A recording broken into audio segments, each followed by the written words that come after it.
আসসালামু আলাইকুম। আপনারা সবাই কেমন আছেন? আশা করছি ভালো আছেন।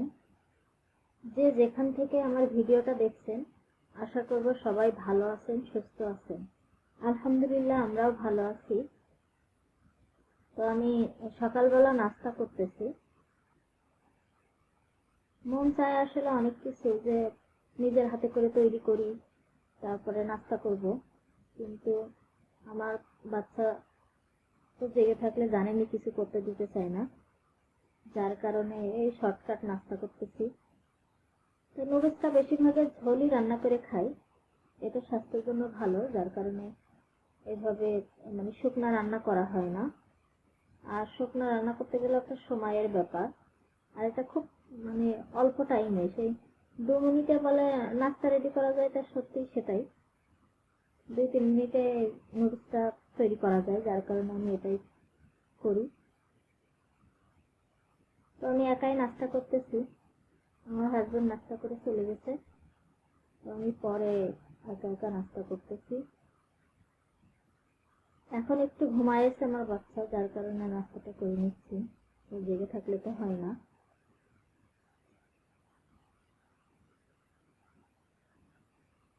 তো সবাই কেমন আছেন অবশ্যই আমাকে কমেন্ট করে জানাবেন। সবাই সুস্থ থাকেন, সেটাই কামনা করি। তো সকালবেলা আসলে একটু নাস্তা করলেই হয়ে যায়, খুব বেশি ভারী কিছু মানে ইচ্ছে করে না, এমনিতেই খাইতে ইচ্ছে করে না, কোনো রকম নাস্তা করি আর কি।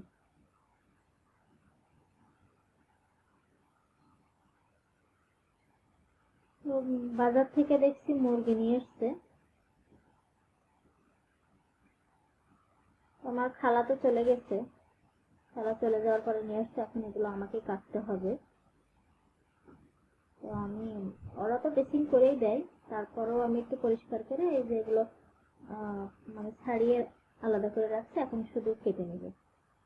আগে থেকে আমি এটা ছাড়াই রাখছি, তো রাখলে এটা কি কাটতে সুবিধা হয়, এখন খুব দ্রুত এটা কেটে নিতে পারবো। কিন্তু যদি দেখা যায় ওর ভিতরে নাড়ি টাড়ি থাকে, এগুলো থাকলে একটা একটা করে কাটতে সময় লাগে, যার কারণে আমি আগে এভাবে ছাড়িয়ে নিয়েছি, এখন শুধু পিস পিস করে নিলেই হয়ে যাবে। তো মুরগিগুলো কাটবো, তারপরে আবার দুপুর হয়ে গেছে, আজকে রান্না করতে একটু দেরি হয়ে যাবে, কিন্তু কি করব, বাজার থেকে আসতে বাজার করে একটু লেট করে। তো সমস্যা নেই, মুরগিটা কেটে নিয়ে তারপরে আমি রান্নায় যাবো। তরকারি টরকারি তো খালা কেটেই দিয়ে গেছে, তাজা সব করে দিয়ে গেছে, আমি শুধু এখন এই মুরগিটা কেটে নিয়ে রান্না করতে যাবো। এইখানে মুরগি 4.5 কেজি থেকে মনে হয় 5 কেজি মুরগি আছে, সব মিলায়। তো আমি এটা এখন পরিষ্কার করে কেটে নিচ্ছি।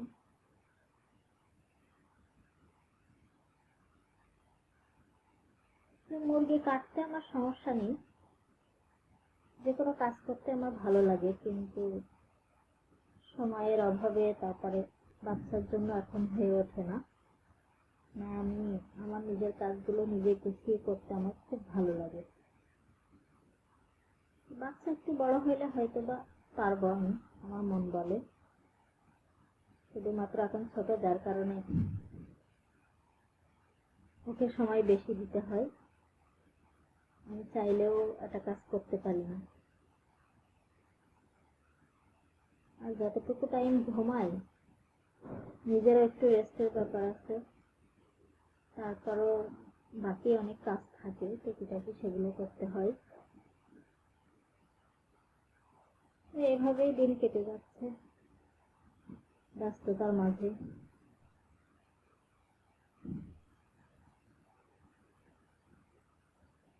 তো এভাবে এটাকে ছাড়ানো থাকলে কতটা দ্রুত এটা কাটা যায়, আমি দ্রুত এটা কেটে নিচ্ছি, অসুবিধা হচ্ছে না। আর এদিকে একটু তাড়াতাড়ি কাটতে হবে, কারণ রান্নার সময় তো হয়ে গেছে। তার উপর আমার এই বাসায় গ্যাসের একটু প্রবলেম হয়, রান্না করতে অনেক দেরি হয়, কি করব। সবকিছুই মেনে নিতে হবে। এই যে আমার কাটা হয়ে গেছে, এখন এটা ভাগ ভাগ করে ফ্রিজে উঠিয়ে দেব।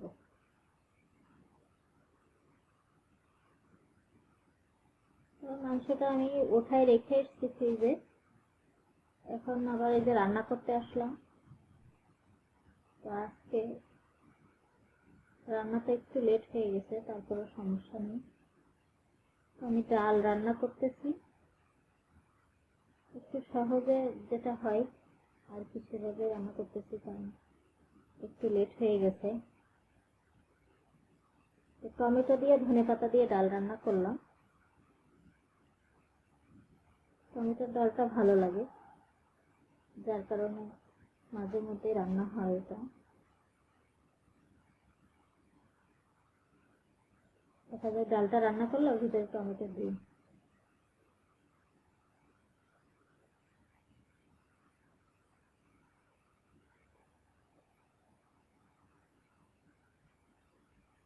আরো রান্না করতে হবে। ডাল হয়ে গেছে, ডালটার নামিয়ে নিলাম। এখন ওই কড়াইতে আমি লাল শাক দিয়ে দেব।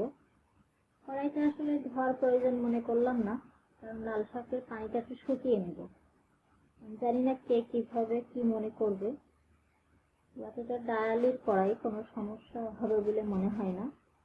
তো আমি শুধু লাল শাকের পানিটা আলাদাভাবে শুকিয়ে নিয়ে তারপরে তেলে ভেজে নেব। একবারে দিলাম না, কারণ একটু পানিটা শুকিয়ে নিলে ভালো হবে। লবণ আর মরিচ দিয়ে আমি তো আলাদাভাবে কোনো পানি দিচ্ছি না, শুধু শাকের যেটা পানি আছে সেইটুকুই শুধু শুকিয়ে নেব। এই যে শুকিয়ে গেছে, এখন এটা তেলের উপরে দিয়ে ভেজে নেব। তাইলে আমার মনে হয় ভালো হয়। একেবারে দিই মাঝে মধ্যে যে একবারে তেলে দিয়ে ভেজে নিই, একটু পানি বের হয়, যার কারণে আগেই পানিটা একটু শুকিয়ে নিলাম। তখন এই আদা রসুন পেঁয়াজ এগুলো ভেজে নিয়েছি, এখন একটা আমি দিয়ে শাকটাও ভেজে নেব। অনেকভাবেই রান্না করা যায়, একটা জিনিস অনেকভাবেই রান্না করা যায়, যেভাবে যে পারে আর কি, যে যেভাবে পছন্দ করে। বা মাঝে মধ্যে একটা সবজি দিয়ে অনেকভাবে রেসিপি অনেকেই করে,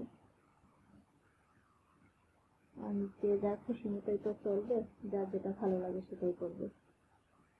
আমার লাল শাকটাও হয়ে গেছে, আমি নামিয়ে নিলাম।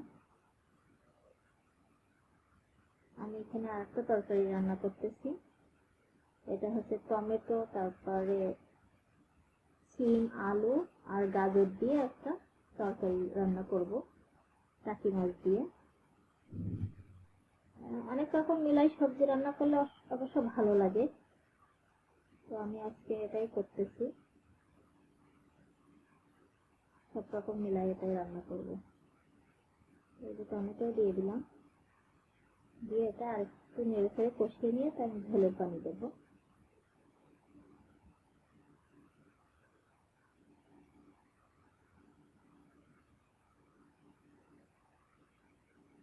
সব রকম সবজি একসাথে মেলানো তো এটা খেতে ভালো লাগে, আশা করছি ভালোও লাগবে। আর এখন শীতের সময় সিজনাল সবজিগুলো অবশ্যই আসলে খেতে হয়। অন্য টাইমে দেখা যায় টমেটো গুলো অনেকটা মানে শক্ত থাকে, তারপরে ভিতরে শুকায়া যায়, উপরে দেখা যায় কাঁচা পাকা, কিন্তু ভিতরটা কাঁচা থাকে, তারপরে শক্ত হয়, শুকায় বীজ শুকায় যায়। আর এখন এক শীতের সিজন, যার কারণে টমেটো একবারে মানে এত টসটসা, দেখলেই খাইতে মন চায়। এই জন্য সিজনাল সবজি, ফল এগুলো খাওয়া উচিত আমাদেরকে। সবাই তো পছন্দ করে না, আবার অনেকেই পছন্দ করে, খায়। অনেকেই মাছ মাংস দিয়ে শুধু ভাত খেতে চায়, আবার অনেকেই সবজি পছন্দ করে। সবজি খাওয়া শরীরের জন্য ভালো। তো এটা ধনেপাতা দিয়ে আমার রান্না হয়ে গেছে। ঝোলও কমে আসে, আমি মাছটা দিয়ে দিয়েছি। রান্নাটা আমার প্রায় হয়ে গেছে। আমি এখন এটা নামিয়ে নেব, চুলোটা অফ করে। অনেকগুলো নামিয়ে নেব। তো আমাদের লাঞ্চ এই যে, লাঞ্চে কি কি আছে আপনাদের দেখাই দিই। সাদা ভাত আছে, আর আছে হচ্ছে এই যে সিম, আলু, তারপরে গাজর টমেটো দিয়ে টাকি মাছের তরকারি, আর আছে ডাউল, টমেটোর ডাউল, ধনেপাতা দিয়ে টমেটো দিয়ে ডাউল রান্না করছি, আর আছে লাল শাক ভাজি। এটা আজকে আমাদের লাঞ্চ।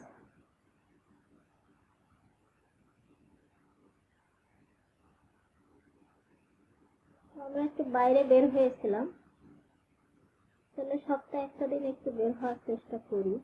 বাচ্চা যেহেতু ছোট, আমরা দূরে কোথাও যাইতে পারি না, বাসার কাছে আর কি বেশিরভাগই যাই। তারপরে ভালো লাগে একটু খোলামেলা উন্মুক্ত বাতাস। মন চাই যে পুরো একটা সপ্তাহ যখন রুমের মধ্যে বন্দি থাকি, তখন মানে বাইরে আর না গেলে ভালো লাগে না, যার কারণে অনেক চেষ্টা করে হলেও বাইরে যাই।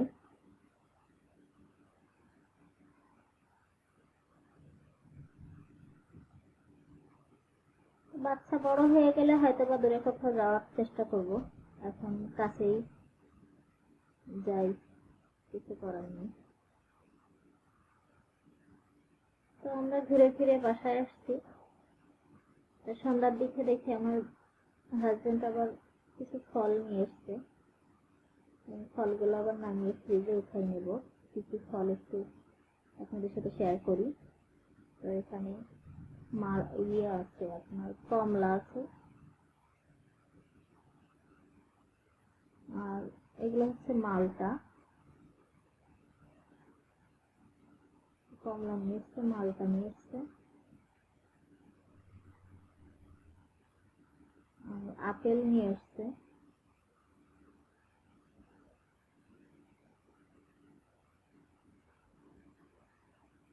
আর সাথে মনে হয় সবেদা আর পেয়ারা নিয়ে এসছে। এগুলো নামিয়ে আমি ফ্রিজে উঠিয়ে নেব।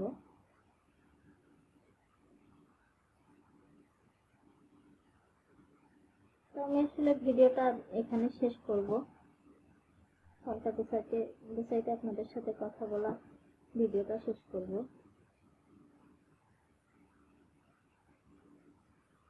তো ভিডিওটা সম্পূর্ণ যারা দেখছেন তাদেরকে অনেক ধন্যবাদ জানাই। সবাই ভালো থাকবেন, সবার সুস্থতা কামনা করে আজকে বিদায় নিচ্ছি। আল্লাহ হাফেজ।